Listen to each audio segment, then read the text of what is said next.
My mother stood at the podium at my grandmother's funeral and spoke for 15 minutes. I know it was 15 minutes because I had looked at the clock on the wall of the church when she walked to the podium, and I looked at it again when she sat down, and the difference was 15 minutes.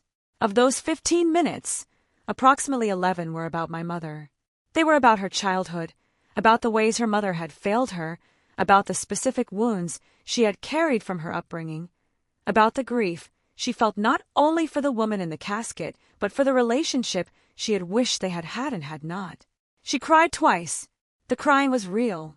The grief was real. And 85 people were sitting in the pews of that church, people who had known my grandmother for 40, 50, 60, 70 years, and they were listening to my mother's therapeutic account of her complicated relationship with a woman they had loved. My grandmother's name was Vera. She had been a nurse for 37 years. She had a garden in the backyard of her house in West Philadelphia that she had maintained for 40 years, and that had produced tomatoes and collard greens and marigolds in quantities that exceeded what any single household could use. So she had given the excess to neighbors and to the church, and to anyone who had come to the house on a Saturday and left with a bag. She had been married for 51 years to my grandfather, who had died 6 years before her. She had raised 3 children. She had been the kind of grandmother who remembered what you had said at the previous visit and asked about it at the next one. She had known the names of my friends in middle school and high school and had asked about them by name at every holiday dinner until I had to tell her that some of those friendships had ended, which she had received with the particular sadness of a person who takes people seriously. My grandmother was a specific and irreplaceable person who had lived a full and particular life for 82 years. At her funeral, the person who gave her eulogy spent 11 of 15 minutes talking about herself. When my mother sat down, I stood up from my seat in the third pew. I had not been asked to speak. There was no microphone near me. I did not go to the podium.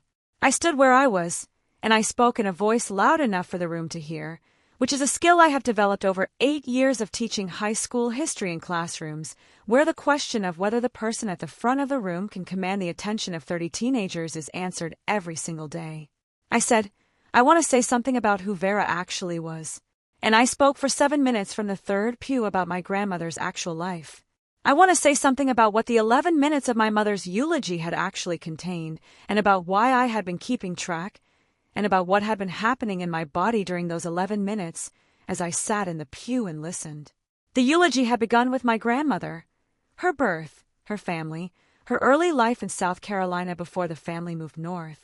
This had been the first 2 minutes, and they had been appropriate and full of the specific details that eulogies are supposed to contain. Then my mother had said, but I want to talk about what it was like to be her daughter. And the frame had shifted. She had talked about her own childhood, specific arguments she could remember, specific moments of feeling unseen, specific ways my grandmother had not known how to give love in the form my mother had needed it. She had talked about the therapy she had done in her 40s to process her relationship with her mother. She had talked about the moment of forgiveness she had experienced in her 50s, the specific day she had called my grandmother and told her she forgave her, which she described in detail. She had talked about what it had cost her to arrive at that forgiveness. She had said, I hope she knew at the end that I had forgiven her. She had been speaking, for 11 minutes, about herself. The person in the casket had been the occasion for the speech, not its subject.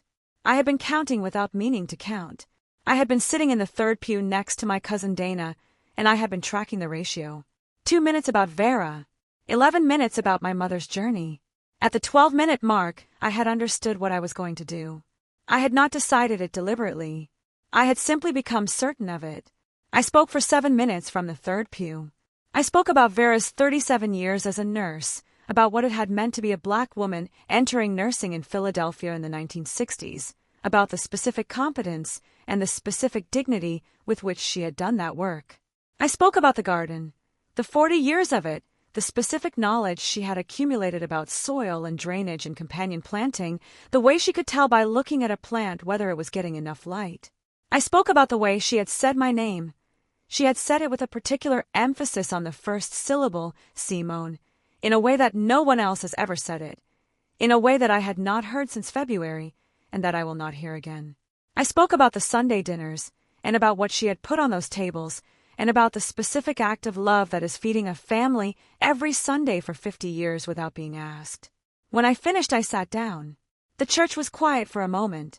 Then the pastor resumed the service. I want to say something about who the 85 people in that church had been, and about why their presence had mattered to what I had done, and about what I had understood about their experience of my mother's eulogy. The front rows had been family. My mother and her 2 siblings, their children, the cousins and second cousins. Behind them had been neighbors from my grandmother's block. Some of them had been there for 40 years, some for 20. All of them had known her as the woman with the garden who gave away tomatoes and who sat on her front steps on summer evenings. Behind them had been people from her church, which she had attended for 55 years, and which had buried her that day in its own sanctuary. And in the 5th row on the left side had been my great-aunt Gloria, my grandmother's only surviving sibling, who had come from Detroit specifically for the service. Gloria was 84 years old. She and my grandmother had been sisters for 82 years. They had spoken on the telephone every Sunday evening for as long as I had been alive, and for decades before I had been alive. Gloria had taken an early flight from Detroit. She had a walking cane and a dark blue dress, and the specific composure of a woman who is doing the thing she has to do because her sister deserves to have it done.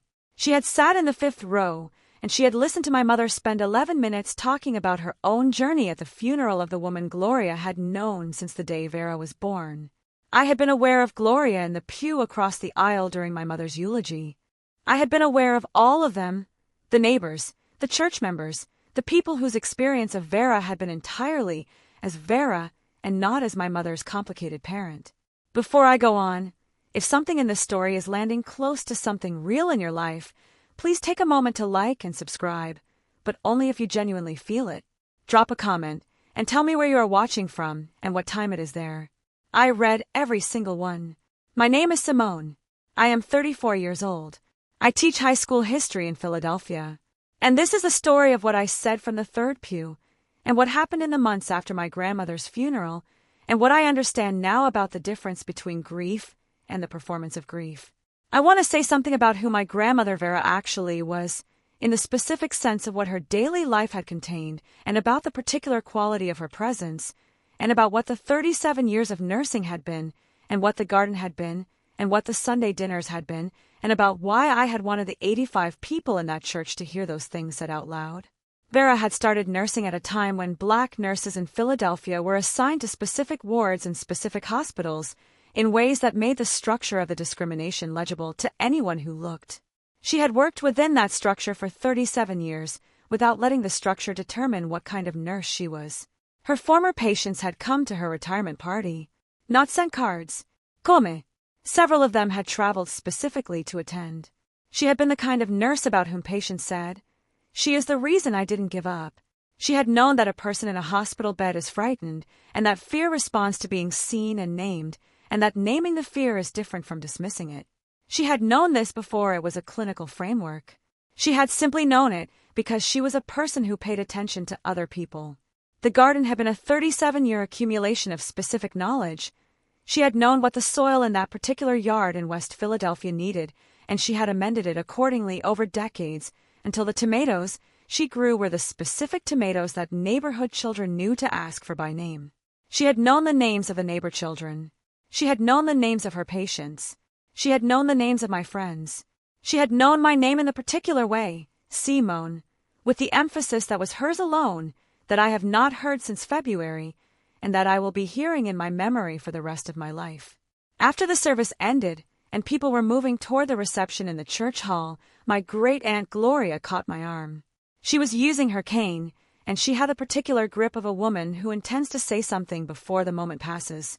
She pulled me slightly to the side of the moving crowd. She looked at me for a moment without speaking.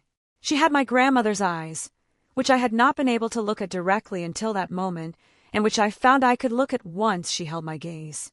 She said she would have loved that. She said it in the specific register of someone who is reporting a fact rather than offering a comfort. She released my arm and moved with her cane toward the hall. I stood in the doorway of the church for a moment by myself. The February light was coming through the windows. I thought about Simone with a particular emphasis. I went into the reception. I want to say something about what the reception had been like, and about what had happened between me and my mother during and after it, and about what the 6 weeks that followed the funeral had contained. During the reception, my mother had not spoken to me. She had been present in the hall, receiving condolences, accepting food, talking to people she knew from her years in this community. I had been present in the hall, doing the same things from a different position in the room. We had not been in the same conversation at any point during the reception. I had noticed this without it requiring action. We had both been at the reception. We had both been grieving. We had not been in the same conversation. After the reception, my aunt drove my mother home. I drove my cousin Dana home, and then drove myself home to my apartment in West Philadelphia, 4 blocks from the house where my grandmother had maintained the garden for 40 years. I had been home for 2 hours when my phone rang. My mother was calling. I had let it go to voicemail. The voicemail had been 5 minutes long. I had listened to it once that evening, and then had set the phone down, and had not listened to it again for 3 days. When I listened to it again on the 3rd day, I had been ready to receive what it contained, which was my mother's account of what I had done at the funeral and what it had cost her, and her expectation that I would call and apologize. The specific sentence I remember from the voicemail is, "You stood up at your grandmother's funeral and made it about you." I had sat with that sentence for a while after the second listening.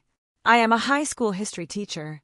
I have taught the subject for 8 years at a school in West Philadelphia, which is the same neighborhood where my grandmother lived and where I grew up. The specific training of teaching history is the training of the relationship between a primary source and an interpretation of a primary source. A primary source is a thing itself, the letter, the document, the first-hand account, the recorded speech. An interpretation is what someone makes of a thing. The analysis, the argument, the meaning someone draws from the primary material. Both primary sources and interpretations are real, and both are necessary. They are not the same thing. One of the things I teach my students in the first weeks of the year is how to distinguish between them, because the failure to distinguish between them produces a specific and common error, the error of treating someone's interpretation of an event as though it were the event itself. A eulogy is supposed to be a primary source. It is supposed to be, here is who this person was. It is supposed to contain the person as the subject. What my mother had delivered at Vera's funeral had been an interpretation. Vera had been the raw material. My mother's journey had been the subject. The 85 people in the pews had come to hear a primary source about Vera. They had received an interpretation organized around my mother's experience of Vera. I want to say something about what I had said to my mother when I called her back, and about how I had arrived at the specific words I had used, and about what the conversation had produced. I had called her back on a Sunday afternoon, 9 days after the funeral. I had chosen Sunday because Sunday had been the day my grandmother and Aunt Gloria spoke on the telephone every week for decades, and I had wanted to call from a place of being aware of that fact. I had sat at my kitchen table before calling, and I had thought about what I was trying to say and in what order. I had not been trying to win an argument. I had not been trying to demonstrate that she had done something wrong. I was trying to say something true about what had happened at the funeral, and about what Vera had deserved from the person who stood at her podium. When she answered, I had said, "I want to talk about the funeral." She had said, "I have nothing to say about that except that you humiliated me in front of 85 people." I had said, "I understand that is how it felt. I want to tell you how it felt from where I was sitting." She had been quiet. I had said, "You spoke for 15 minutes. 11 of those minutes were about you. There were people in that church who had known Vera since before you were born. There was a woman in the 5th row who had been her sister for 82 years. They came to hear about Vera." She had said, "I was talking about my experience of her." I had said, "Yes, I know." I stood up because Vera's experience of herself was not represented in what you said. She had been very quiet after this. Then she had said, "You always have to be right." I had said, "I am not calling to be right. I am calling because Vera deserved to have her actual life spoken about at her funeral, and I spoke about it, and I would do it again." We had been on the phone for 22 minutes. The call had ended without resolution. We had not spoken for 6 weeks after that. I want to say something about the specific nature of the grief that my mother had been expressing at the funeral, and about why I had not dismissed it as illegitimate, and about why it had nonetheless been wrong in that place at that time. My mother's grief had been real. The complicated relationship she had described had been real. The wounds she had carried from her childhood had been real and documented and had required real therapeutic work to address.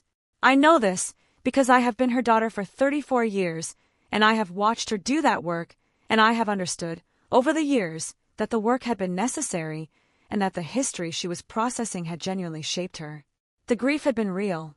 What had been wrong was not the grief. What had been wrong was the location. A eulogy is a specific occasion with a specific purpose, to speak the deceased person into the present moment one last time for the people who love them. It is a primary source occasion. Bringing your own story to a eulogy is not inherently wrong.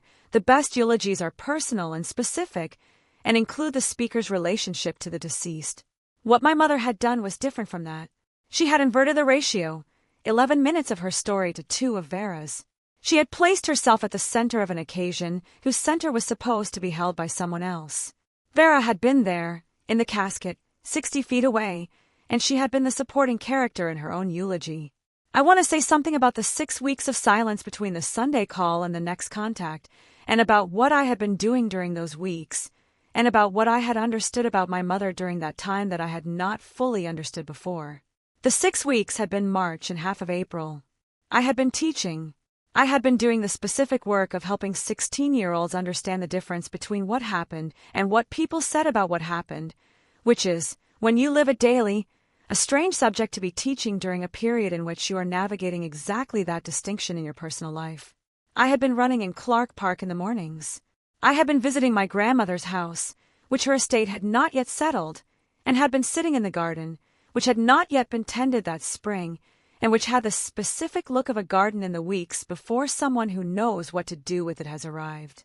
I had been thinking about Vera and about what it means to be a person who is known accurately by the people who love you.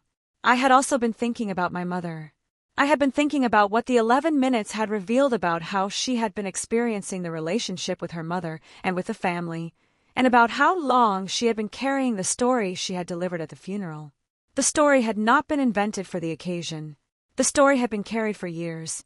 She had arrived at the podium with the story already fully formed and fully weighted, and had delivered it as the primary thing she had to say. The primary thing she had to say had been about herself. This was not new. It had been the dominant pattern of my adult relationship with my mother for as long as I could remember. The funeral had been the most concentrated expression of the pattern, but the pattern had been present long before February. My mother called me in April. It was a Thursday evening, 6 weeks after the Sunday call that had ended without resolution. She called without stating a purpose, which is the way she sometimes calls when she has something to say but is not prepared to name it as a specific topic. She asked how I was. I said I was fine and asked how she was. She said she had been thinking about things. I said I was listening. There was a pause. She said, I know the eulogy was not what people needed. She said this in the tone of someone who has arrived at a statement through considerable effort and is releasing it carefully. I did not say anything for a moment. I did not want to interrupt the arrival. She said, I had been holding so much about her for so long and I put it all in the wrong place. I said, I know. She said, I still think you embarrass me. I said, I know you feel that. She said, but I also know Vera would have wanted more of what you said than what I said. I said, yes. That is what Aunt Gloria told me also. My mother was quiet for a moment. Then she said, Gloria called you? I said, she caught my arm after the service.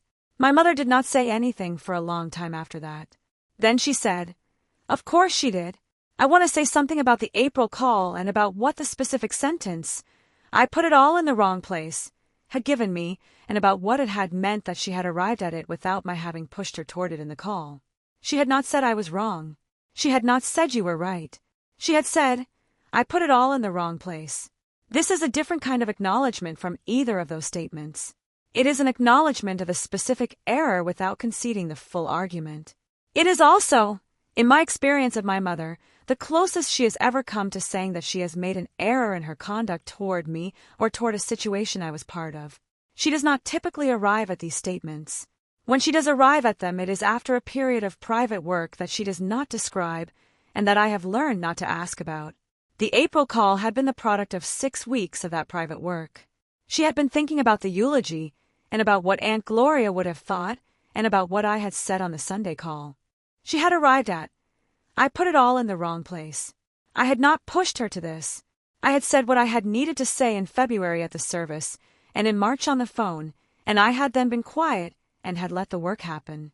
The work had happened. She had called on a Thursday in April and given me the result of the work. That is not the same as full repair. It is not the resolution of everything the pattern has cost. It is a sentence said by the right person in the right direction. I had received it as that. I want to say something about what the weeks and months after the April call had looked like, and about what had changed, and what had not changed, and about what I had decided about the relationship going forward. What had changed? My mother and I had resumed speaking with the ordinary frequency of our relationship, which is approximately once a week, sometimes twice. The calls had been unremarkable in the way that the calls between us are typically unremarkable. Updates on her work, questions about my students, the occasional reference to a family matter. She had not raised the funeral again. I had not raised it. It was present in the background of every conversation as a known thing that had happened and been partially addressed, and that was now held without being constantly referenced. What had not changed? The underlying pattern of the relationship, in which my mother is often the primary subject of our interactions, and in which the work of redirecting toward a more mutual dynamic is usually mine to do. The pattern is old.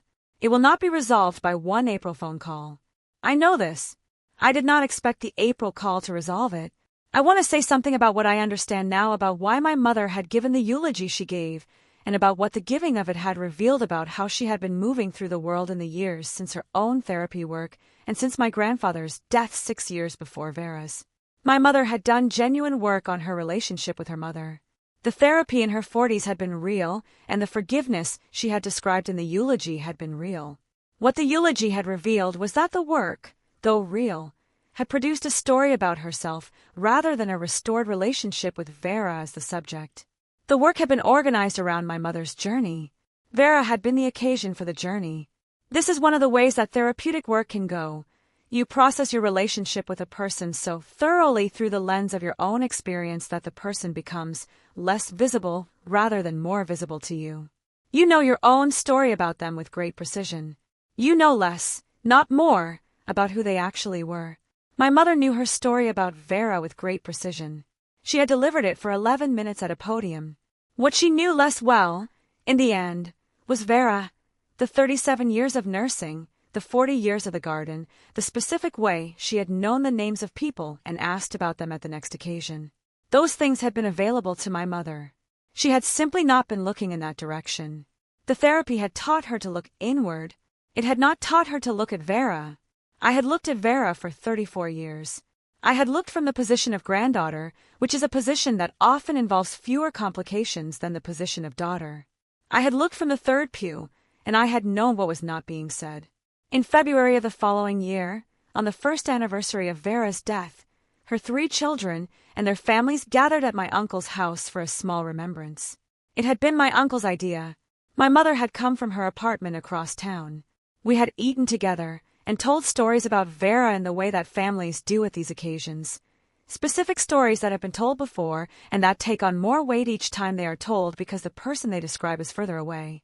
At some point in the evening, my mother had brought out a small wooden box that had been my grandmother's recipe box, the one she had kept in the kitchen cabinet above the stove for 50 years.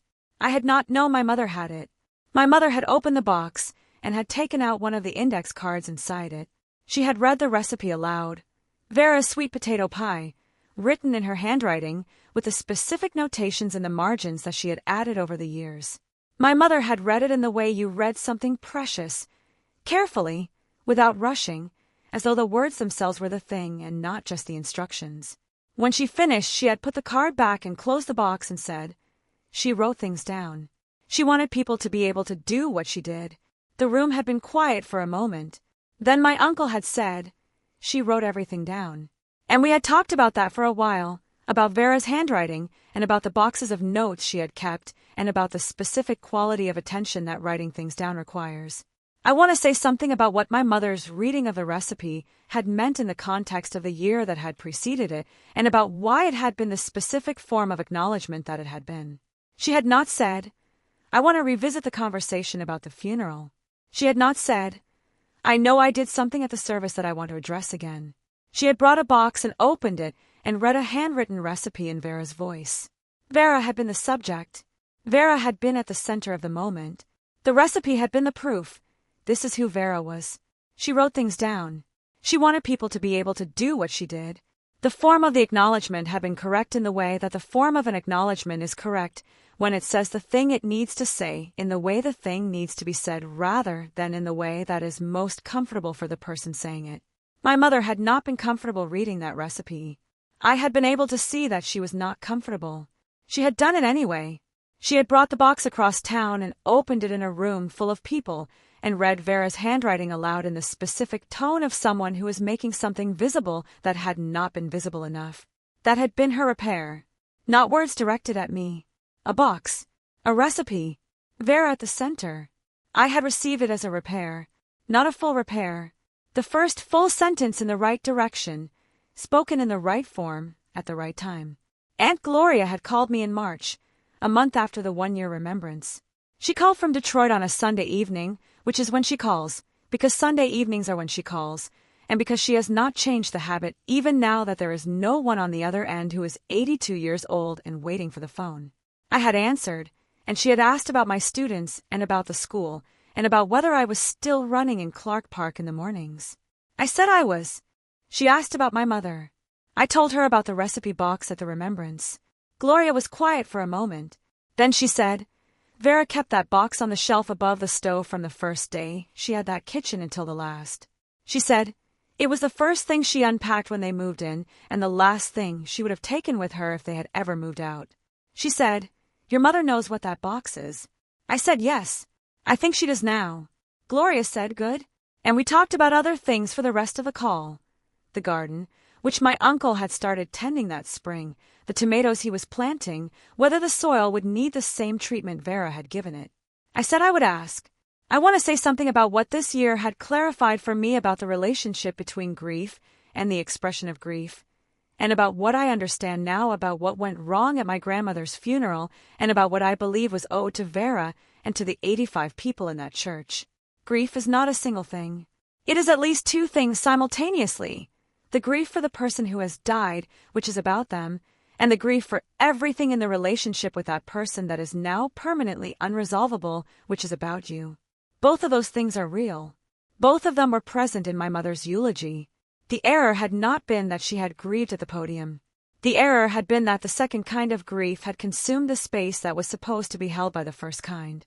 The grief about her own unresolved relationship with Vera had been so large and so long carried that it had occupied all 15 minutes of the occasion intended to speak Vera into the present for the last time. The people in the pews had come to grieve the first kind. They had received the second kind. The second kind is private. It belongs in therapy, and in letters, and in the middle of the night, and in the specific places where you work through what a person meant to you and what you wished had been different. It does not belong at the center of a eulogy. A eulogy is a public act of witness. You are saying, this person existed and here is what their existence meant. The witness is for the person who has died. It is the last gift you can give them. My mother had given herself that gift instead. I had stood up from the third pew to give Vera hers.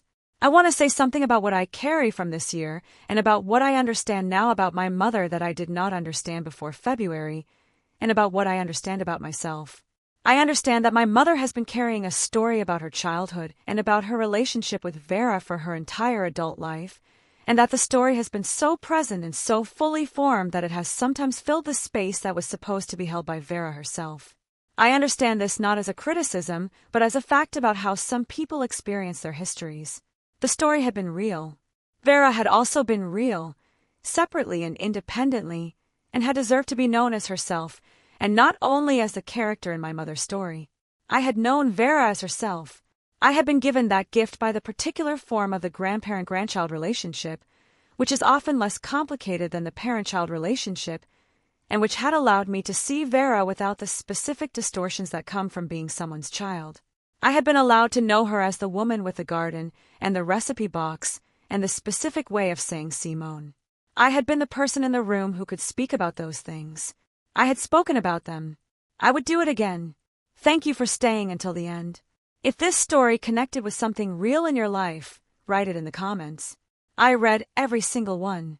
And if you have ever been in a room where someone's grief for themselves has taken the place that belonged to someone else, I want you to know, naming the absence is not disrespect for the grief. It is respect for the person the grief was supposed to be about. Vera was 82 years old. She had nursed for 37 years. She had kept a garden for 40 years. She had known everyone's name. She deserved to have her name said clearly and her life described accurately in the last public moment when that was possible. I said her name. I described her life. She would have loved that. I know because the woman who had known her for 82 years told me so, in a doorway, in February light before the reception.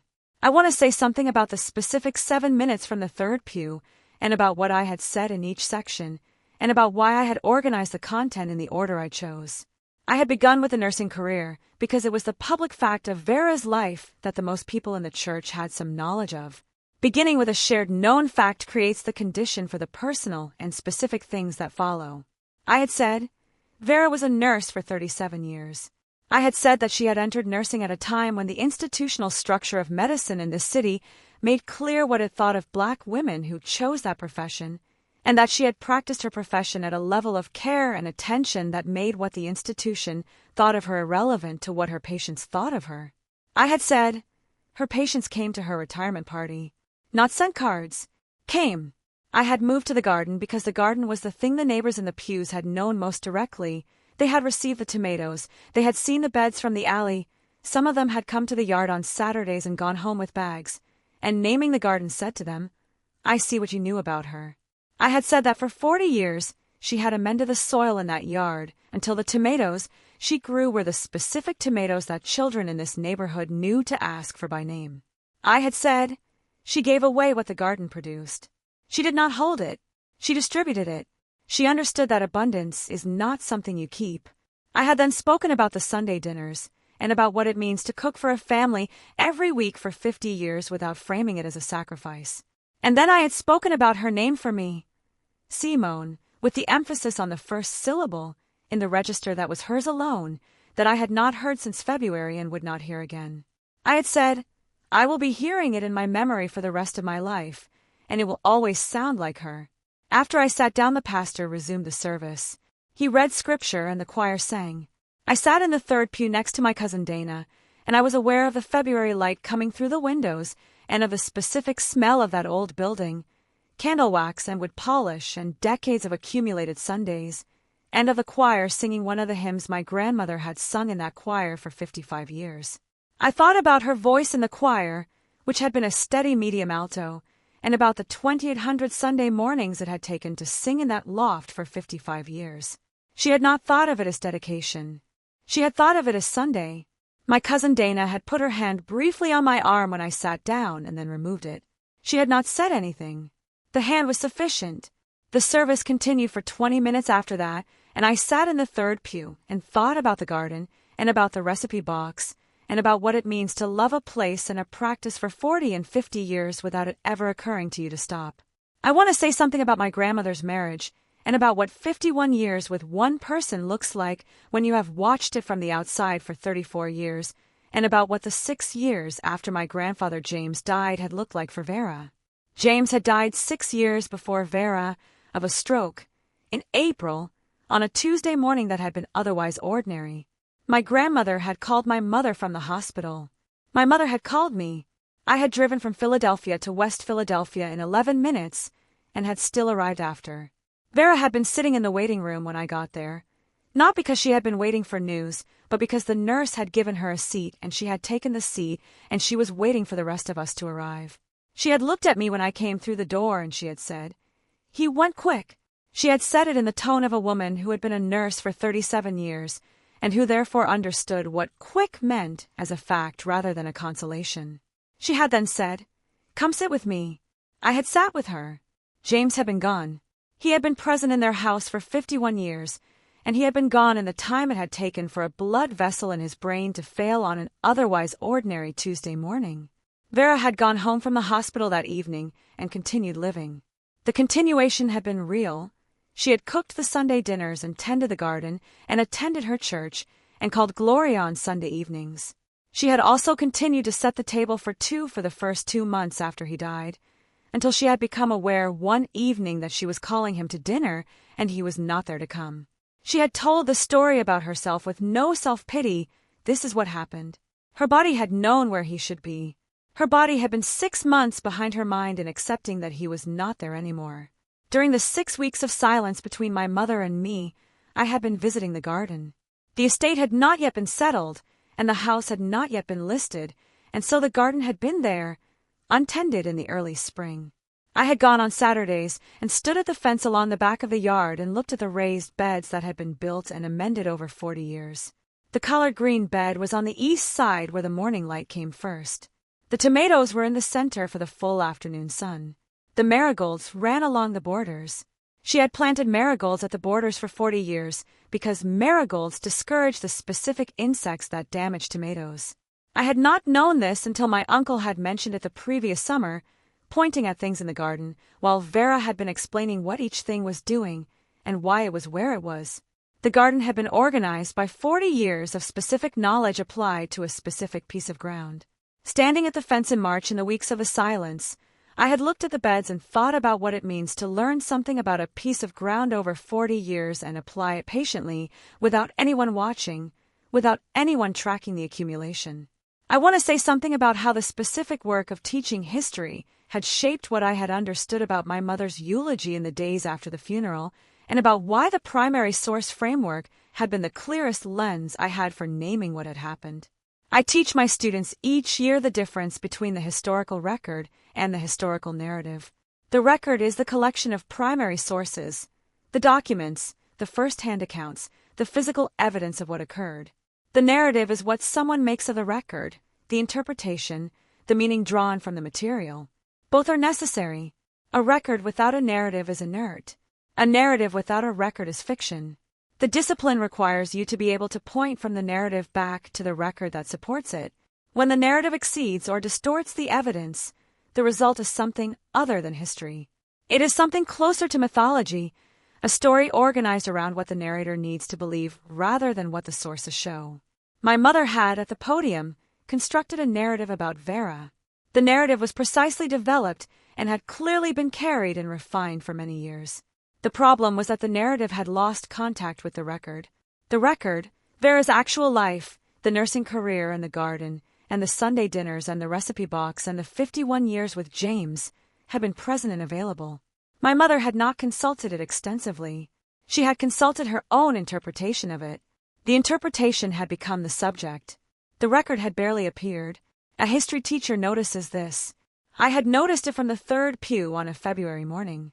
I notice it every year when my students submit papers in which their argument has departed from the sources. I know the shape of that departure. I know what it looks like when the interpretation is running ahead of the evidence. I know it because I have been teaching the correction of it for 8 years. I want to say something about a conversation I had with my students in April, in the weeks after the call with my mother, that had clarified something about the full shape of what I was moving through. I was teaching the spring oral history unit, the practice of collecting first-hand accounts of historical events from the people who lived through them, and the specific methodological challenges that oral history presents. One of the central challenges is this. The person you interview about a historical event gives you their experience of the event, which is genuine, but which is also shaped by everything that has happened to them since, the stories they have told about it, the framework they have built around it over time, the meaning they have made. The account you receive is not the original experience. It is the original experience at a particular distance, mediated by years of interpretation. It is still a primary source. It is a primary source that requires careful handling. I had been teaching this, and I had understood something about the eulogy that I had not named precisely before. It was an oral history account of Vera delivered by the narrator at maximum interpretive distance. My mother had processed her relationship with Vera for decades. The processing had been real and necessary, and had produced a well-developed account. The account had been so thoroughly developed that the original subject, Vera herself, the record, had become nearly invisible behind it. The interpretation had run far ahead of the evidence. My students had asked whether oral history is still valuable when the narrator is very far from the original material. I had said, yes, but you have to hold it carefully, and you have to know what you are reading. You have to know that you are reading someone's relationship to an event, not the event itself. I had known what I was hearing from the third pew. I had heard it clearly. I want to say something about Gloria's Sunday evening calls in the year since the funeral, and about what they have given me that I had not expected them to give me. Gloria calls from Detroit on Sunday evenings at approximately 7 o'clock. The calls last between 20 minutes and 40 minutes, depending on what there is to say. We talk about the garden, which my uncle has been tending since spring, and which produced tomatoes this year, though he has not yet found the specific ratio of amendment that produces the exact tomatoes Vera produced. We talk about my students and about what I am teaching. We talk about James occasionally, some memory of him and Vera together that Gloria retrieves from the archive of 82 years of knowing both of them. We talk about Vera's handwriting, which has been appearing throughout the estate process on objects that no one had expected to find annotated, a note inside a book, a label on a jar in the pantry, a card tucked inside a drawer. Finding her handwriting on a new surface still produces a specific effect that Gloria described once in a way I have not been able to improve on. She said it is like hearing a voice in a room you thought was empty. I wrote that sentence down the Sunday she said it. I keep it in the same notebook where I write the sentences that name true things precisely. It is there alongside other sentences from this year.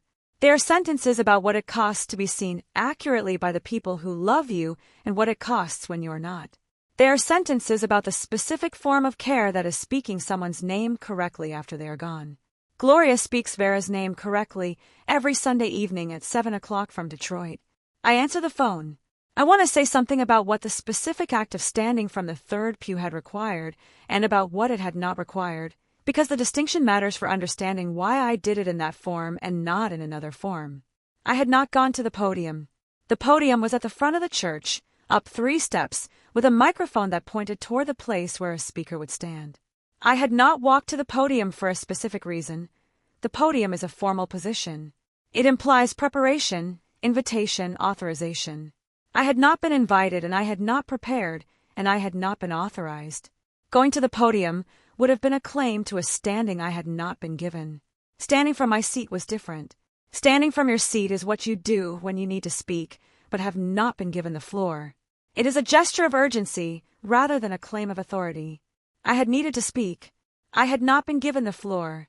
I had stood where I was and spoken in the register I use for 30 teenagers who need to hear something clearly.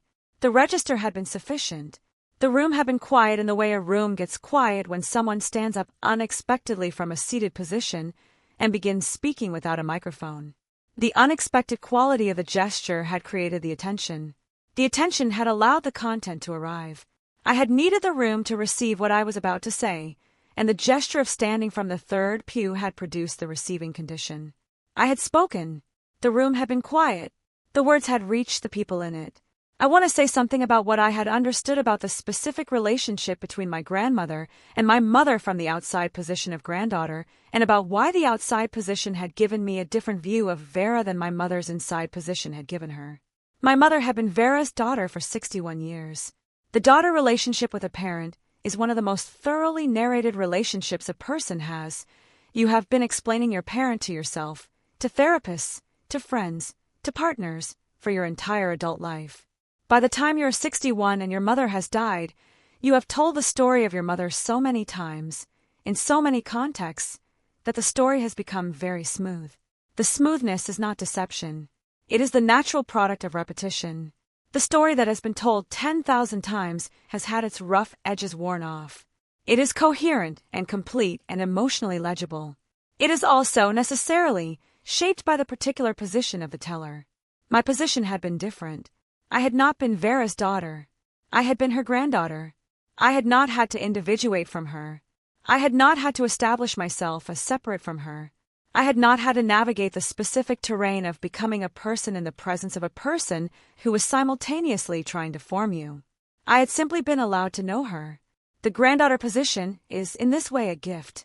You are given access to a person without the specific distortions that come from being formed by them. I had known Vera without distortion. I had known her as the woman with the garden and the recipe box and the 37 years of nursing and the specific way of saying Simone. I had known her as herself. I had been the person in the room who could speak about that. I had spoken about it. I want to say something about the first Sunday after the funeral, and about what that Sunday had been like without the phone call between Vera and Gloria that had happened every Sunday for as long as anyone could track. My grandmother had called Gloria every Sunday evening at 7 o'clock for decades. The call had been the regular structure of both of their Sundays. It was the thing that marked the end of the week and the beginning of the next. The Sunday after the funeral, I had been in my apartment at 7 o'clock, and I had been aware of the specific absence of that call being placed. It had not been placed at Vera's end. Gloria had told me, the first time we talked after the funeral, that the first Sunday had been the specific Sunday she had understood that Vera was gone. Not the funeral, not the burial, but the Sunday evening at 7 o'clock when the phone had not rung. She had said she had sat in her chair in Detroit and looked at the phone and understood at 7 o'clock on a Sunday that she was in a world in which her sister no longer called her on Sunday evenings. She had said, I sat there for a while. Then she had picked up the phone and called me. I had answered. We had talked for 35 minutes. We have talked every Sunday since at approximately 7 o'clock. The call has become the structure of both of our Sundays now. Neither of us has said this explicitly. Neither of us has needed to. I want to say something about the one-year remembrance at my uncle's house in February, and about what the evening had contained, and about what had happened in the room when my mother had brought out the recipe box, because the shape of what happened matters, and I want to describe it precisely. We had gathered in my uncle's living room. My mother and her 2 siblings and their families, approximately 14 people, the specific collection of people who had constituted Vera's immediate world. We had eaten together and told the particular stories that families tell at these occasions, the stories that have been told before and that gain weight with each retelling because the person they describe is further away. At some point in the evening, my mother had excused herself briefly and returned from the coat closet, carrying the small wooden box that had lived on the shelf above my grandmother's stove for 50 years. There had been a moment of recognition in the room when people saw the box. Several people had said Vera's recipe box simultaneously in slightly different registers. My mother had opened the box and had looked through the index cards without speaking for a moment. She had then removed one and had said, I want to read something she wrote. She had read the sweet potato pie recipe in full, the ingredients, the instructions, the specific marginal notes Vera had added over the years, the note about the kind of sweet potatoes that worked best, the note about the oven temperature her particular oven required, the note that said simply, do not rush this. She had read it in the tone of someone reading a primary source. She had read it as though Vera were speaking. When she finished, she had said, she wrote things down. She wanted people to be able to do what she did. No one spoke for a moment. Then my uncle had said, she wrote everything down. The box holds 40 years of what she knew about cooking. We had talked for a long time after that about the handwriting and about the boxes of notes and about the specific quality of attention that writing things down requires and communicates. Vera had been the subject of the conversation. She had been at the center of the evening. My mother had placed her there. I want to say something about what Aunt Gloria had told me when I asked her what she had felt when my mother began the eulogy, and it had moved in the direction it had moved. I had asked her this in April, during one of the Sunday calls, carefully, and without wanting to make it a referendum. I had said, I want to ask you something about the service, and if you would rather not answer, I understand. She had said, ask. I had said, when the eulogy went in the direction it went, what were you thinking? She had been quiet for a moment. She had said, I was thinking about Vera. She had said, I kept thinking about Vera, the way you think about someone when you are in a place where they should be the subject. She had said, I kept waiting for her to come back into the speech. She had said, and then you stood up and she came back. She had paused. She had said, your grandmother would have been embarrassed by what you did. In the specific way, she was embarrassed by people making a fuss on her behalf. And she would have loved every word of it. I had sat with both of those things for a long time. She would have been embarrassed. She would have loved every word. Both of those things had been Vera exactly. The specific combination of her modesty and her specific need to be seen accurately by the people who loved her. She had been modest about herself. She had also wanted to be known. Those two things had coexisted in her for 82 years. I had named her correctly from the third pew. She would have been embarrassed. She would have loved it. That is her. That is exactly her.